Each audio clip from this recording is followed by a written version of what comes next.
प्राचीन काल में एक साहूकार था जिसके 7 बेटे और 7 बहुएं थीं।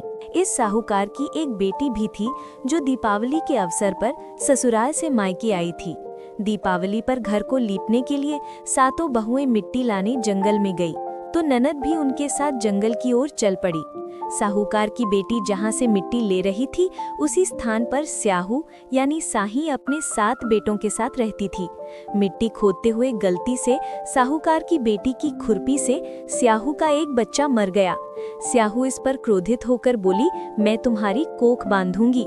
स्याहू की ये बात सुनकर साहूकार की बेटी अपनी 7 भाभियों से एक एक करके विनती करती है कि वो उसके बदले अपनी कोख बंधवा ले।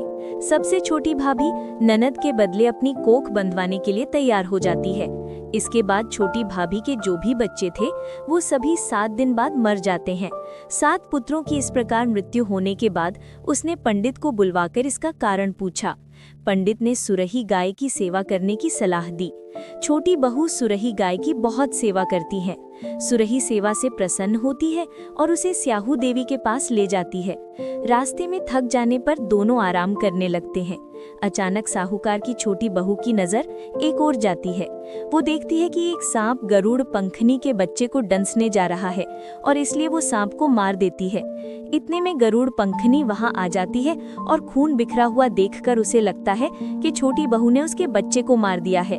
इस पर वो छोटी बहू को चोंच मारना शुरू कर देती है। छोटी बहू इस पर कहती है कि उसने तो उसके बच्चे की जान बचाई है। गरुड़ पंखनी इस पर खुश होती है और सुरही सहित उन्हें स्याहू माता के पास पहुंचा देती है। छोटी बहू स्याहू माता की बहुत सेवा करती है। साहू माता इतनी सेवा का कारण पूछती है। तब वो छोटी बहू साहू के द्वारा उसकी कोख बांधने वाली छोटी बहू की सेवा से प्रसन्न होकर उसे 7 पुत्र और 7 बहुएं होने का आशीर्वाद देती है। स्याहू माता छोटी बहू को अहोई अष्टमी का व्रत रखने को कहती है। स्याहू माता के आशीर्वाद से छोटी बहू का घर पुत्र और पुत्र की वधुओं से हरा भरा हो जाता है। घर जाकर छोटी बहू अहोई माता की पूजा करती है। अहोई माता प्रकट होकर छोटी बहू को आशीर्वाद देती है।